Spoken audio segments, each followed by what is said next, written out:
Hey everybody, we'll see who comes on. We're gonna try to do this outside. We'll see how this goes. It's a gorgeous day outside here. We'll see if it works. I don't know if it's gonna be okay. We'll see if it's quiet enough. It's quiet right now. If it gets too loud, I'll go inside. We're in my backyard right now.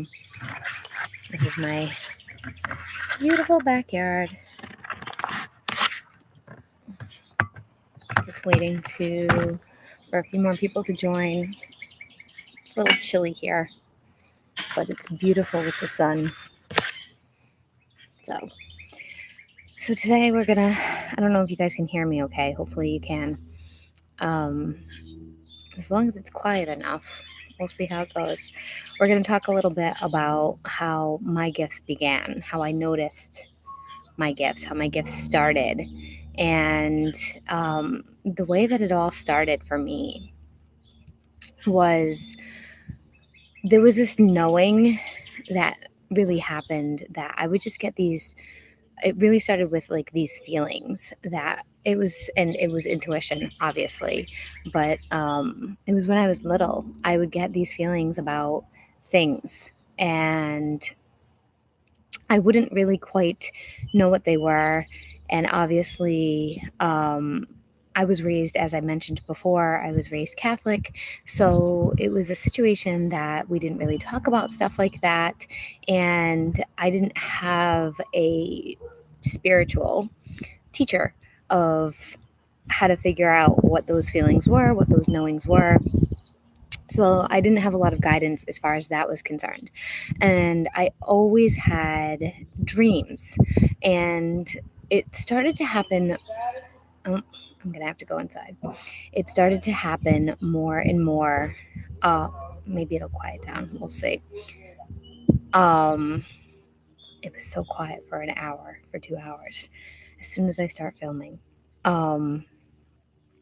I started to get these dreams, and as I got older, these dreams would be like prophetic.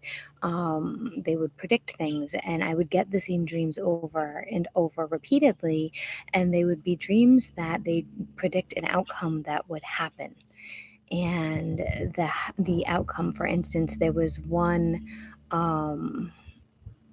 that I still strongly recall in my 20s, my young 20s, that happened. And I just remember because it was so bizarre that it happened, because it happened right before the actual thing that was prophesized occurred. That I had this dream that I was walking at a carnival, and at the time I was in my early 20s, so I was drinking a lot with my friends, and at this carnival I was drunk, and my friend, who now has since passed, but in the dream at the time he was alive, he had to come and save me in the carnival, and I had been falling down a lot, and I was losing. I'm gonna have to go inside. I can't. Hold on, guys. Sorry. There's just too much background noise, and I don't know if it's interfering. Wait a minute. Okay, so let's try this again. Sorry. Thank you for staying with me. I don't know if the beeping is bothering, drowning me out, and my neighbor decided to come outside just when I started a video. Like, he was inside all day, and he's gonna start like drinking and being loud. Okay, so anyway, so my friend, at the time with the carnival, I lost my train of thought for a minute. I had been falling down in the dream. I had been drinking, and I had fallen down, and I had kind of like lost my shoe, and I was tripping, and because I was in the dream, I was drunk, and I needed help. And my friend, his name was Dave. Dave had to come and rescue me at the carnival, and I just was all over the place. And I was like, I really need your help. I really need your help. And he came and saved me and got me out of the carnival. Now, sounds like a typical dream, right? But it felt different, and I got this dream a lot. And I used to know that if something ever happened to me, like I woke up feeling like this is going to happen. And if something ever happened to me, Dave would be there to fix it. Now, here's where it becomes prophetic. Okay. I woke up feeling something was going to happen, because you just wake up feeling it's different than a regular dream. It's not, there's dreams, and then there's dreams that they feel differently. And I don't know how to explain that, except you'll understand what I'm talking about if you've ever had this feeling before. And 3 or 4 days later, I was at a party. I had been drinking, and I had stopped hours before so that I could drive home, and I put my car into gear. Dave had been at the party, and I'd put my car, he left, and I was supposed to go and meet him, and I put my car into gear, and something happened to my back tire, and it actually had gotten punctured. There's something on my deck now running around like a crazy thing, probably a squirrel. And I had the tire got punctured. Sorry, I'm very distracted right now. And the tire got punctured. And so the tire immediately went flat. Like there was a bang, and then the tire got punctured, and the tire immediately went flat. Now it's like 3 a.m. My family is asleep. I can't call for help. I'm in my very early 20s. I'm maybe 21, 22. I mean, I was of drinking age, but I was very young. And it's like 3 a.m, and I was supposed to go to Dave's house. And so like a little time goes by, and obviously I'm not there. So he calls me and he's like, "What's going on? Where are you?" So I tell him what's happening. And the person whose house I was at was really drunk because he wasn't going anywhere. And he's trying to fix my car, and he's clueless. And so Dave turns around and comes back to work on my car, and he realizes that a spring, and I don't know the car pieces. I can't remember what, I mean, this was years ago, but he realizes that the spring, that I think it was like a straw or something, had snapped, and it had punctured through the tire, and it flattened the tire. So even putting a spare on wouldn't have made a difference, because as soon as I rolled again, it would have punctured the tire again. So Dave had to take me home. But when I was telling my mom, I believe, the story about it, she was like, "Huh." I was like, "Yeah." She goes, tires are like shoes for cars. And in the dream, you lost a shoe and you lost a tire. And it just was like, oh my God. And I hadn't made that connection, and Dave came and saved me, and Dave made sure I got home safe, and Dave took care of everything, and he wouldn't let me get back in the car, and he handled it. So literally this dream that I had, it kind of connected the dots. And no, dreams are not exactly the same thing typically, but it's very similar. And that's kind of how it started, like getting these feelings that things are off and learning to listen to them. And then it progressed. It progressed to knowing when somebody wasn't being honest with me, specifically in relationships, boyfriends, knowing when somebody was being a liar, knowing when somebody was being dishonest and cheating or something like that, and having to do my own research, so to speak, or looking into things and then finding out, it's time to be done. Or hold on, guys, let me shut my door. Now I gotta shut this door.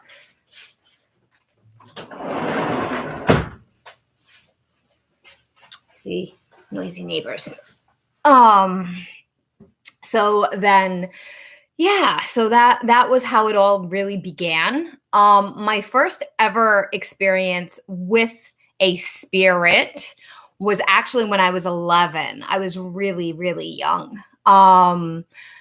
It was if those of you who have ever heard of, and I don't know if I should even share this story yet, but since we're on the topic, if those of you have ever heard of the movie The Conjuring, which is a super famous horror movie, it sounds kind of funny when I say it, because of my accent, but it's a very, very famous movie that was done. They have The Conjuring 2, they have Annabelle. It's like a whole series of movies.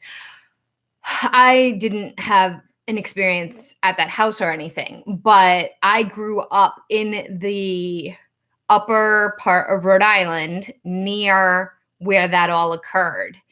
And I, not knowing, because that area was called Harrisville, The Conjuring, and where it took place. And I'm younger than that. That happened in the 70s. I wasn't born in the 70s, but that all took place in Burrillville, and I lived just a town or two over from that area. And when I was a kid, I took a lot of dance classes, tap, jazz, and ballet. So when you're a kid and you take tap, jazz, and ballet, at least in the area that I live in, you put on a recital at the end of the year. And when I was 11, I had changed dance schools, and the place that I was dancing at would rent out this very big theater. And the theater is in Harrisville, which is where the Conjuring House is, where the Conjuring took place, Harrisville, Rhode Island. And it is a well-known, famous haunted theater, which when I was 11, this was in the early 90s, there was no internet. You couldn't Google it. The Conjuring didn't exist. So there was no way to know that I didn't know this place was haunted back then. But it was well known to be haunted, and they didn't really share it with the younger kids. Like, we didn't really know.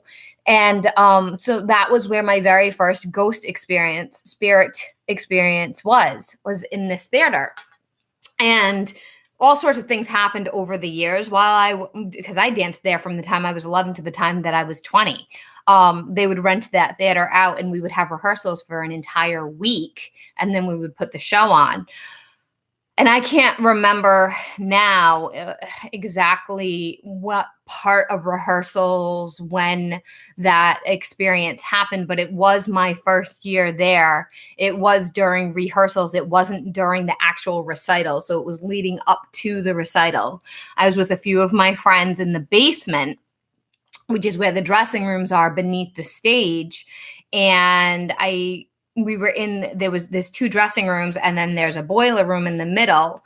And we were in the boiler room, and we were playing because they used the boiler room as a dressing room as well. And we were playing, and there was a few of us. I think there was 3 of us.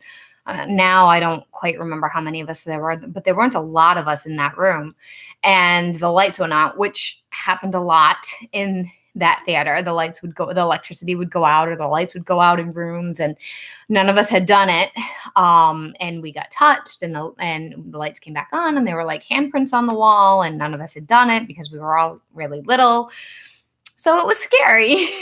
And then there was also a bathroom that was upstairs in the audience area, that if you were alone in that bathroom and you used it in one of the stalls, because there were several stalls, there was always somebody in there. But there wasn't somebody in there. So that was my very first experience with the spirit. And I've never actually been like afraid of it. Never. I've never been at a place where I'm uncomfortable or been like, oh my gosh, I have to get out of here. I've always been very curious about it, wanting to experience more. And as I grew older, I used to be, because I'm not a medium. And I've always been like, I used to joke when I was in high school and college and be like, I want to buy a haunted house, which I never have. I used to go on ghost hunts before I started really practicing craft, and really like I went to a lot of different local haunts in Rhode Island. You guys might want to research LAD school, LADD school. I went there. I went to a haunted castle, and I can't remember the name of it off of the top of my head. I'll look it up, and I'll share it in later on. It was in Newport. I went on a ghost hunt there. I've done a lot of stuff, and I've never had more experiences than I did in Harrisville.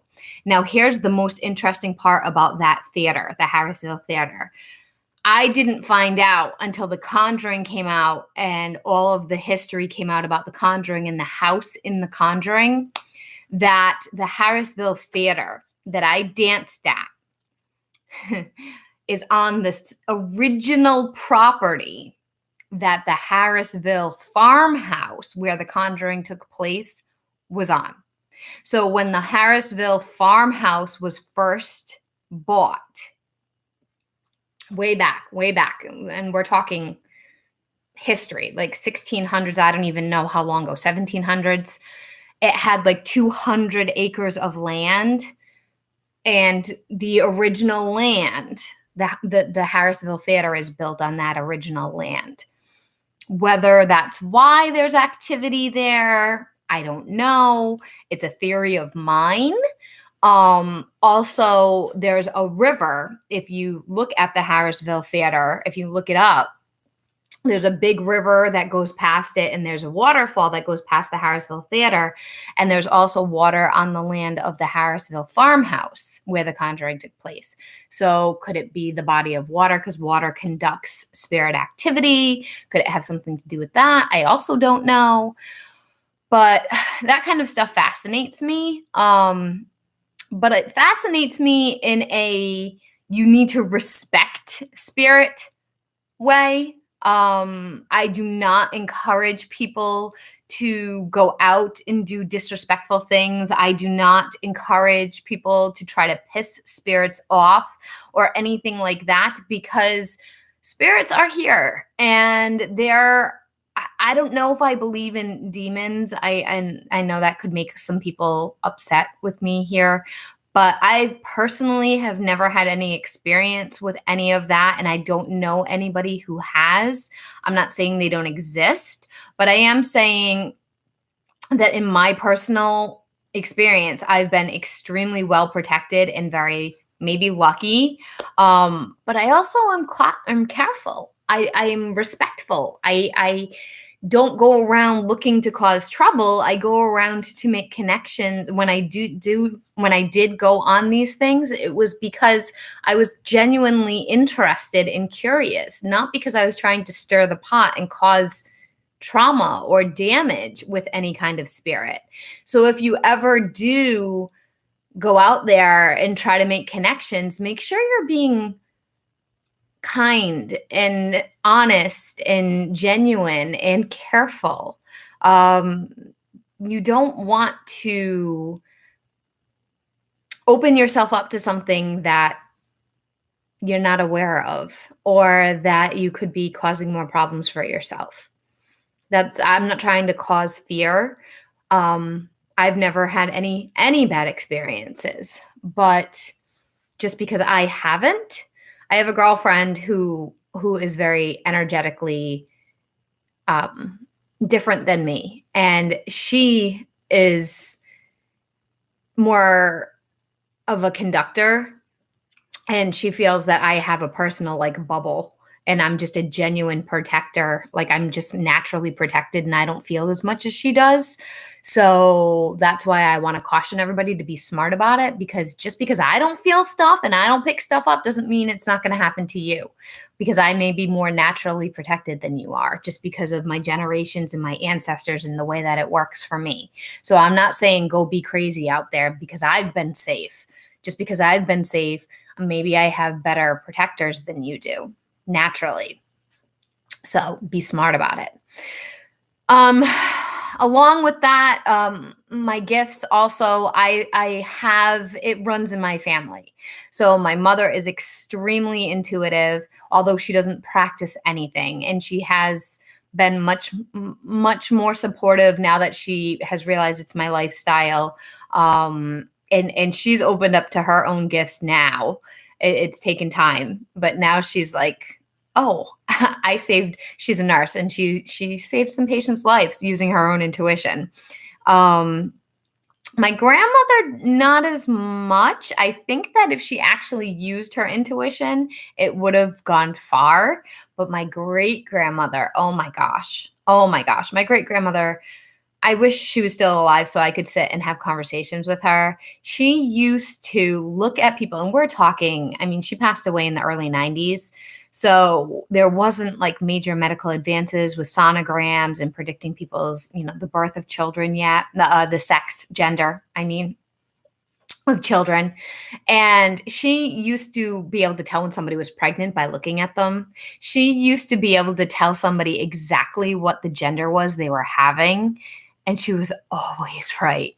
always right. Now, I've made gender predictions before and I've been right for people. I don't know 100% what my accuracy is because I don't always hear back. But I am curious what, because it is a gift in my family.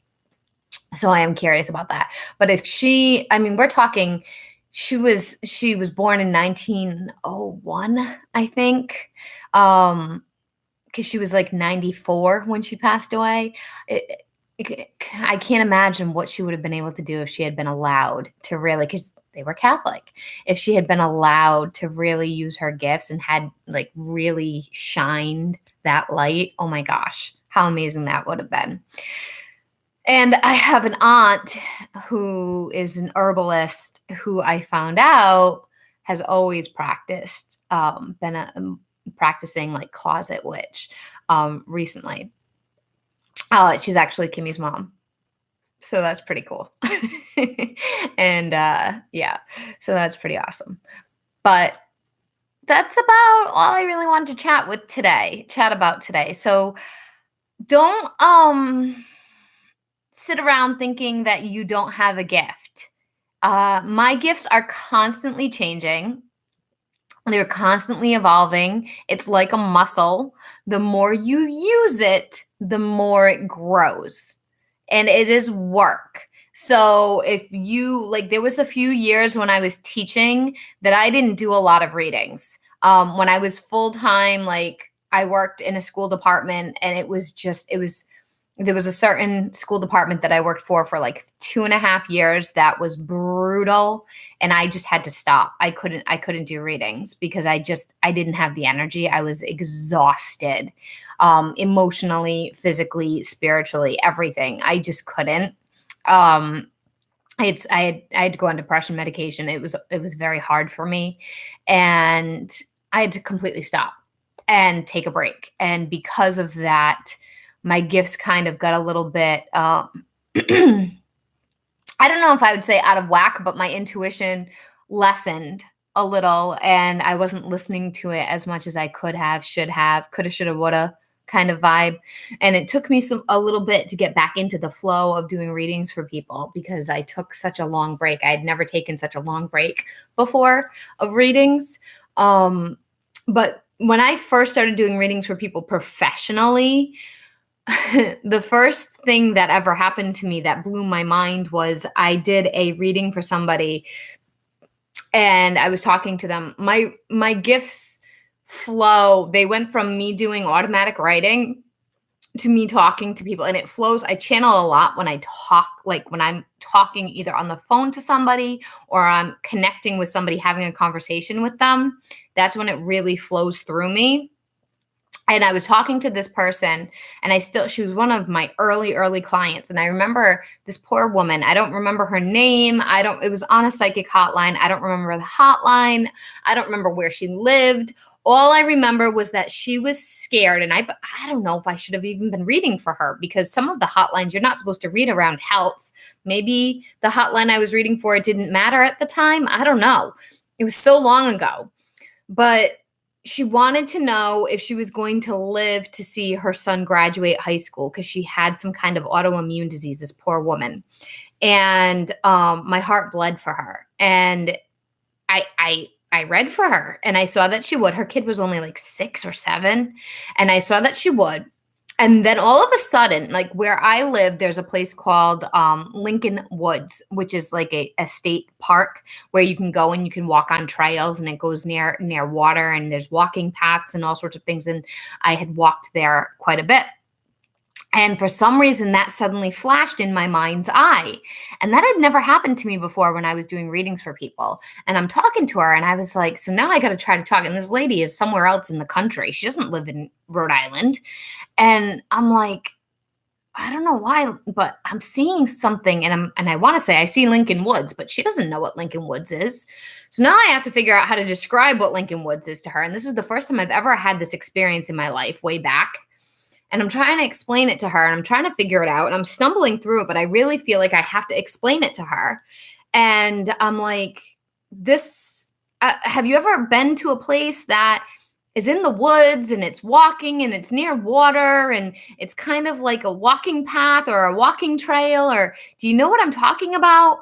I don't know why I'm seeing this, but I'm seeing it. And it wasn't like, oh, it's a vision and it's right in front of me and I can't tell the difference of reality. It was in my imagination. Like, oh, you can think of, your childhood home or your favorite vacation place or whatever. It was in my imagination, my mind's eye. And she goes, oh my God. I'm like, what? She goes, this is a place my son, which is the person she was concerned about, has been begging me to go. Oh my gosh. My whole body got covered in chills. I wanted to cry because I never had this experience before. And I just was like, really? Because I was like, what? And she's like, he's been begging me. My son's been begging me to take me there, for me to take him there. He really just wants to go. And I was like, oh, sweetie, you need to go. You need to go. Spirit is showing me a place like this. You need to go, and you need to go as much as you can because it's going to extend the longevity of your lifetime. It is going to help you. It is going to help him. You have to get yourself there. You have to go. So I don't know whatever happened to her. She never called back, which I wish and I didn't work for that place that too much longer, like another year and a half or something. I wish I knew whatever happened to her. But yeah, that was crazy. And like sometimes I would get like random, like, oh, you're going to meet a doctor. And I would like out of nowhere, I would just feel that. And I met a doctor, and just random stuff that there's no way I could have known. No way I could have known. And then I got feedback that it was right and random stuff. And my gifts have changed over time. So now a lot of times I'll get triggered and I'll see people I know, like ex-boyfriends or family members or scenarios that are familiar to a situation, and I'll describe a personality or a scenario, and the client will be like, "Oh yeah, that's like such and such. That's exactly what." I'll be like, "Are they like this?" La la la la la, and the client will be like, "Yeah, that's exactly what it's like." Or I'll see, like one time I saw a character from The Big Bang Theory, Sheldon, and I was like, "Are they like this? I'm seeing Sheldon. Are you familiar with The Big Bang Theory?" And the client will be like, "No, I haven't seen it." And I explained what they're like, what Sheldon was like. And they were like, "Yep, that's exactly what he's like." So it's just crazy how sometimes I'll get triggered or I'll get these little like dings in my head about things. And that's how my intuition has changed over time. I'll even see things. And if you watch my tarot, how I read tarot, right now I have like 8 decks next to me. Like I have this deck next to me. I have this deck next to me. I have this deck next to me. I have so many decks next to me, but I'll be reading. So like this one's the 5 of Cups, and I see her looking into a vortex right now. But depending on what I'm reading, who I'm reading for, I could get triggered to see something different. Like this one reminds me of Alice in Wonderland and a person who can't even get their head out of themselves to see the key to go and solve their own problems. Stuff like that. So my gifts change depending on the scenario, depending on the person, depending on the situation, and they will always evolve. I never want to stop learning. In fact, I'm planning on taking a Reiki course, and I always say Reiki funny. Just FYI, I always pronounce it funny. But I plan on taking a course soon so I can start getting certified, because I feel like that will amplify my gifts and my abilities and what I can offer my clients and what I can help them with. But for now, I'm a little overwhelmed with all the stuff I have going on. So I'm going to sign off now because I've been on for 30 minutes and I've talked your ears off. And I think that's about everything I wanted to say. I just wanted to talk about how my gifts really began. Yeah, it was mostly dreams. And I showed you my dream oracle deck. So I had really, and then I started reading runes, which I'll show you all those eventually. And I started meditation, and I'll talk about that another time. And I got a dream oracle deck. I walked into a shop one day and A woman looked at me. I wanted to get a reading, and she looked at me and she goes, "You have abilities." And I was just like, "Yeah, I do." And that was it. And I signed up for a class to get some help, to be mentored of how to figure out how to read for other people. And the rest is history, how to professionally read for other people, because I had never done that. And the rest is history. I've been doing it ever since. So, yeah. So I've been on gabbing away. I just wanted to pop on and do a live for everybody because I haven't been doing enough lives lately. And I did go Dollar Tree witchy shopping today because everybody's been asking. So I have to organize. This lipstick came from the Dollar Tree. Look at how awesome that is. So I will be sharing that. That's a Maybelline lipstick from the Dollar Tree. Yes, $1 awesome lipstick. You can't beat it. So I'm going to go. I've said that about 7 times now, but I really am now. I hope you guys enjoy the rest of your Saturday. If you guys celebrate Easter, I hope you enjoy your Easter if you're watching this prior to or during. And whenever you're watching it, have a wonderful day. And I'll see you guys all in the next one. Keep an eye out for the Dollar Tree video. It's coming. Bye.